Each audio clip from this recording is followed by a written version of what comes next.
Modern turbochargers are based on a simple principle. If the air entering an engine is pressurized and more oxygen forced in, then by adding more fuel, the result is higher engine torque and more power. At sea level, there are 0.016 pounds of oxygen per cubic foot. At higher altitudes, the air is thinner, so there is less oxygen available.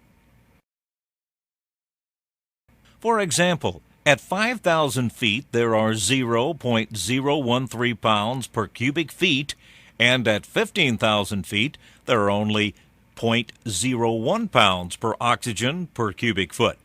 So as altitude increases, it becomes more difficult for an engine to obtain the mass of oxygen it needs to generate its required power.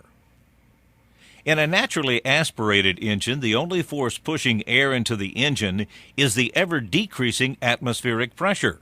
With less oxygen available for combustion, the fuel is only partially burned, and some escapes out of the exhaust as black smoke. A turbocharger helps to supply air by forcing it into the combustion chamber under pressure. It is able to do this since the reduced atmospheric pressure makes the turbo stage more efficient.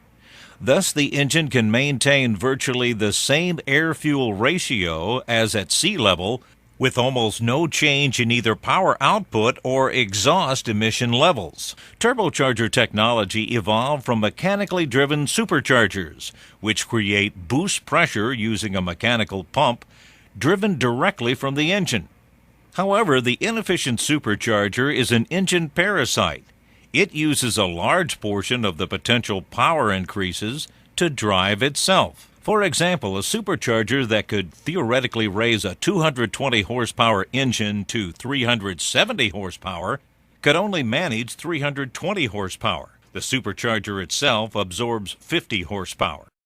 Because a turbocharger is able to utilize both the pressure and heat energy of the engine exhaust gases without taking power from the engine, it is far more efficient.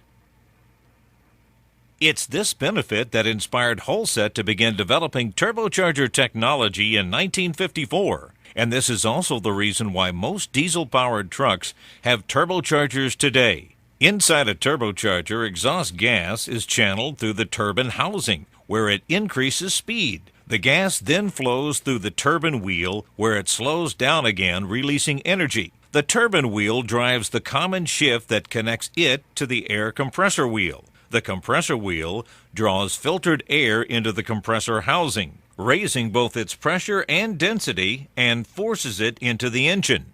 The center housing contains precision, fully floating journal bearings. The bearings ride on a film of oil to keep the turbine and compressor wheels turning smoothly at high operating speeds.